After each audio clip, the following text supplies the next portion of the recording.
O texto que está diante de nós diz assim: eu te abençoarei. E o que é isso? O que é eu te abençoarei? O que Deus está dizendo a Abrão? Quando Deus diz a Abrão, eu te abençoarei, o que Ele está dizendo? Ele está dizendo a Abraão, e não se assustem com isso, porque esse é o ensino geral de Gênesis. Ele está dizendo a Abraão que lhe daria bens materiais. É isso que ele está dizendo. Abençoar, em Gênesis, é tornar rico. Pastor, você agora vai ensinar a teologia da prosperidade? Deus me livre de ensinar esse lixo. Jamais ensinaria isso. O que eu estou dizendo para os irmãos é que Deus, quando olhou para Abraão, especificamente para ele, não para mim, Deus nunca prometeu isso para mim, quem me dera, mas Ele não prometeu isso para mim, nem para vocês, nem para mim, nem para vocês, mas Ele prometeu para Abraão. Ele disse, eu farei de você uma grande nação e eu te abençoarei. Abraão entendeu o que significava isso. Abraão entendeu o seguinte: Deus vai fazer eu ficar rico. Porque é isso que significa abençoar em Gênesis. Deus vai fazer eu ficar rico. O capítulo 24 de Gênesis mostra como é abençoar em Gênesis. 24:35, veja o que diz. 24:35. Fala assim. Olha, veja o versículo 35. O Senhor tem abençoado muito ao meu Senhor, e ele se tornou grande. Vejam o que é abençoar. O Senhor tem abençoado muito ao meu Senhor, e ele se tornou grande. Deu-lhe ovelhas e bois, e prata e ouro, e servos e servas, e camelos e jumentos. Isso é abençoar. O Senhor deu tudo isso. Isso é abençoar. Abrão, além dessas coisas todas, veja o capítulo 14. No capítulo 14, versículo 14, mostra a bênção de Deus. Vejam o que Abrão tinha à disposição dele. É curioso isso aqui. Vejam como ele era rico. Vejam o que diz o texto aqui. Gênesis 14:14. Fala assim: ouvindo Abrão que seu sobrinho estava preso, fez sair 318 homens, dos mais capazes, nascidos em sua casa, e os perseguiu até Dan. Abrão tinha um exército particular, de 318 homens. Era um exército, era um pelotão. E ele arregimentou essas pessoas, ele reuniu essas pessoas e disse, vocês vão buscar Ló. E eles foram. Eram 318 guerreiros e foram resgatar Ló. Ele era rico. Ele tinha um exército dele, particular dele. E ele chamou esses homens e disse, vocês vão fazer isto. E vão libertar Ló, meu sobrinho. E esses homens foram lá e o libertaram. Veja o capítulo 13. Veja o versículo 2. Veja o que diz o texto. Era Abrão muito rico. Possuía gado, prata e ouro. Ele era rico. Muito rico. Vejam o versículo 6 do mesmo capítulo. E a terra não podia sustentá-los, para que habitassem juntos, porque eram muitos os seus bens, de Abrão e de Ló, de sorte que não podiam habitar um na companhia do outro. Abrão e Ló eram muito ricos, a terra não dava para eles colocarem seus rebanhos juntos, porque eram muitos rebanhos, não sustentava os rebanhos deles, porque eram ricos demais. E nós aprendemos então nesse texto, quando o texto fala, eu te abençoarei, nós aprendemos nesse texto, isso é importante para nós, porque nós temos algumas lições erradas, e por causa de lições erradas, muitas vezes nós criamos uma defesa doutrinária, uma defesa mental, e esquecemos da realidade que as bênçãos materiais são isso, são bênçãos. Se nós temos bens, esses bens materiais vêm de Deus. Ficar rico é uma bênção de Deus. E isso não significa defender a teologia da prosperidade, não significa isso. A teologia da prosperidade ensina que todo crente tem que ficar rico, porque isso é uma prova de espiritualidade. E você tem que exigir de Deus ficar rico. Na teologia da prosperidade, se você não é rico, você tem que exigir isso de Deus, porque você tem o direito de ser rico. Então a teologia da prosperidade, ela impinge em você a cobiça. Ela impinge em você o desejo de ter mais e mais e mais e mais e mais. E isso é abertamente contra a palavra de Deus. A palavra de Deus diz que os que querem ficar ricos, eles caem no laço do diabo. E a teologia da prosperidade ensina os crentes a desejarem ficar ricos. E dizem, olha, você não pode aceitar a sua condição. Se você tem um carrinho simples, você não deve aceitar isso. Você tem que dizer, eu determino agora e eu exijo agora que eu tenha uma Amarok. Que é o que eu quero. Meu aniversário, você já sabe o que me dá de presente. E estabelecem isso, e exigem isso, e até blasfemam querendo isso. Você vai dizer para Deus, eu determino e eu quero que eu tenha o direito, eu sou filho do rei, e o rei tem que me dar isso que eu sou filho dele. É isso que a teologia da prosperidade ensina. Nós não ensinamos isso. Nós ensinamos que se Deus enriquece alguém, isso é bênção dele. Se Deus dá bens para alguém, bens materiais para alguém, a pessoa melhora de vida, isso é bênção dele.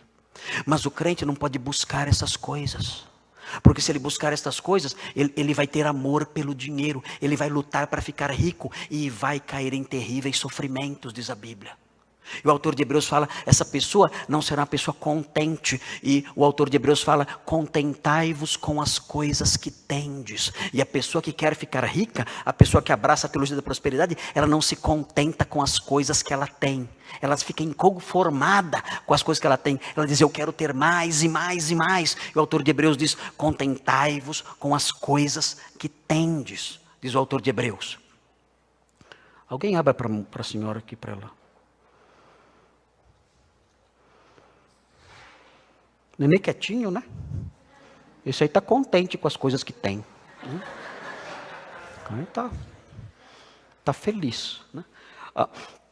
Por outro lado, nós também não aprovamos a teologia da miséria. A teologia da prosperidade fala, você tem que ser rico. A teologia da miséria diz, você tem que ser pobre. Porque é mais fácil passar o camelo pelo fundo de uma agulha do que um rico entrar no céu. Então você tem que ser miserável, tem que ser pobre. Porque Deus só gosta de pobre, Deus não gosta de rico.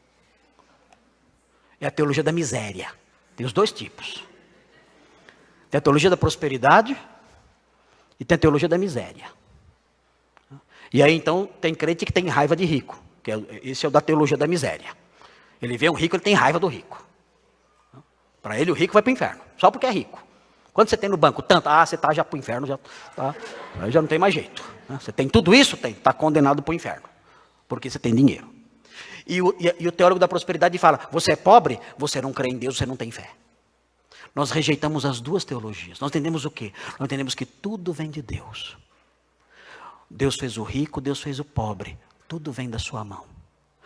É verdade que Deus salvou poucos ricos, mas 1 Coríntios 1 explica por quê.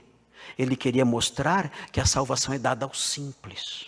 Por isso ele salvou poucos ricos, diz o apóstolo Paulo, autor da primeira epístola aos Coríntios. Fala, Deus salvou poucos ricos, poucos de nobre nascimento, para mostrar que a sua sabedoria é dada aos simples. Ele ensinou isso para nós, mas o Senhor salvou também ricos. Nós vemos ricos na palavra de Deus, que são homens piedosos. Temos o exemplo de Abraão aqui, temos o exemplo de Jó, Salomão. Nós temos o exemplo de José de Arimateia. Muitos crentes em Éfeso eram ricos. Paulo escreve dizendo a Timóteo, olha, diga aos ricos deste mundo. Ele fala, ensinando que havia ricos na igreja de Éfeso. Febe talvez fosse uma mulher rica, não sabemos, é possível que ela fosse uma mulher rica.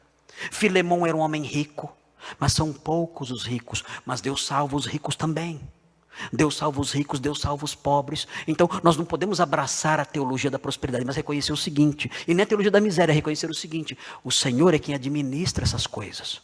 O Senhor disse a Abraão: eu vou te abençoar. Como? Você sabe como? Você entende o que é abençoar em Gênesis? Você vai ser rico.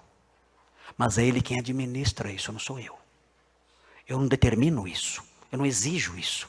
É o Senhor quem administra isso. O que eu faço então? Como é que eu posso fazer então nessa situação? Eu posso chegar e falar assim: Senhor, me abençoa como o Senhor abençoou Abraão. Ok. Deus vai falar, sabe o quê? Não. É bom você não pedir assim, né? Porque geralmente a resposta vai ser não. Mas como é que você deve orar então nesse campo? Você vê aqui, você sabe que abençoar envolve isso, bens materiais. Mas por outro lado, nós não podemos alimentar em nós o desejo de ficarmos ricos. E talvez uma oração assim possa alimentar esse desejo. Esse desejo é mau, porque esse desejo nos torna cobiçosos. Então como nós devemos orar? O autor de Provérbios ensina como orar assim. Como orar em relação a isso. Veja Provérbios. Vamos aprender o que diz lá o texto. Provérbios diz o quê? Provérbios ensina, Provérbios 30. Ele vai ensinar como orar. Senhor, faça de mim como Abrão. Talvez não seja o ideal você orar assim. Também não vai orar dizendo: Senhor, faça de mim como Lázaro. Também aí já é muita miséria. Não peça isso também, porque a igreja vai ter que ajudar, vai pesar para nós. Então veja como você tem que orar direito nesse campo. Tem o jeito certo de orar. Olha como você vai orar hoje, nessa área aí da sua vida.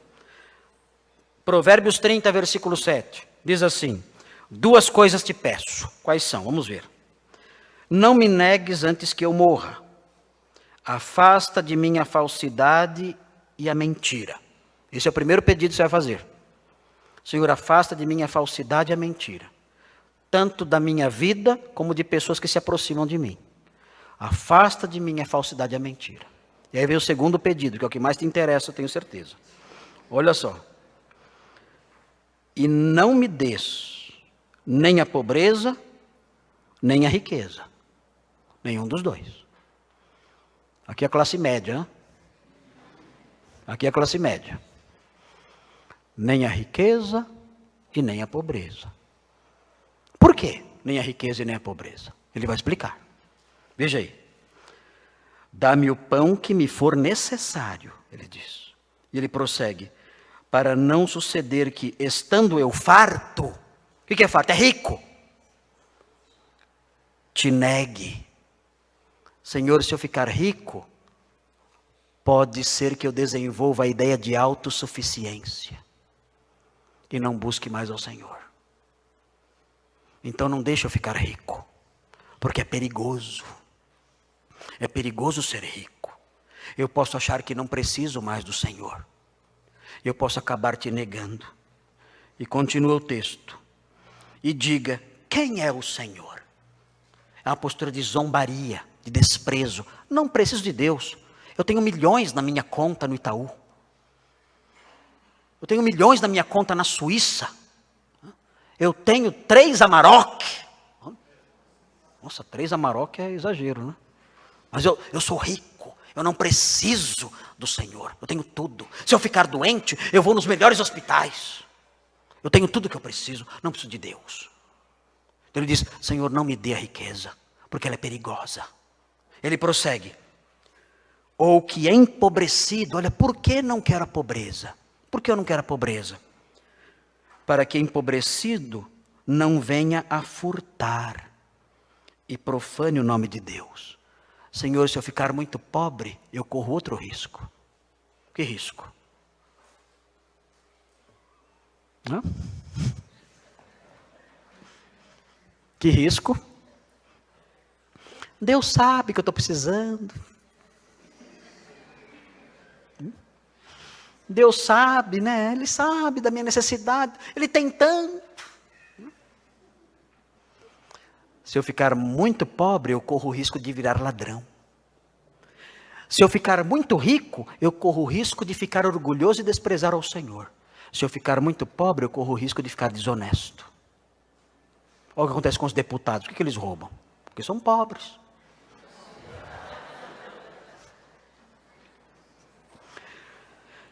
Então o autor de Provérbios fala o seguinte: Senhor, não me dê nenhuma coisa nem outra.